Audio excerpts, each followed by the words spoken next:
Ona crvenokosa. Zato što smo ja i Sova u vezi, ali ona to još ne zna.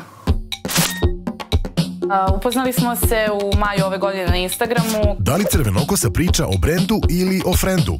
Ako je odgovor bio frendu, pogrešili ste. Ona priča o brendu čiji je logo želela da istetovira. A da li biste vi istetovirali logo omiljenog brenda? Pa, mi smo Guarana, brend energetskog pića koji postoji više od 20 godina. Iako smo mislili da ova luda ideja o tetoviranju neće dalje od naših prezentacija klijentu, izgleda da je otišla dalje. Mnogo dalje. Od onih od kojih se najmanje očekuje lojalnost brendu, generacije Z, dobili smo najveći stupanj poverenja. Istetovirali su trajnu tetovažu Guaraninog logotipa, Sove. Šta smo uradili? Kreirali smo sajt sovinatetka.rs sa jednostavnim pitanjem: ubedi nas da baš ti želiš Gua tatu. I ovo su bili najubedljiviji razlozi. Dobili smo skoro 300 prijava za 7 dana putem sajta Sovina tetka, a odabrali 20.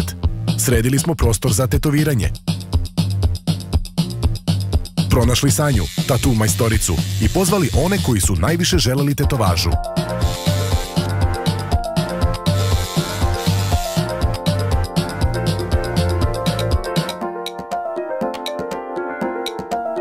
Ne postoji analitika koja bi mogla da izmeri ovakvu vrstu ljubavi, ali smo izmerili sve reakcije naših fanova na društvenim mrežama.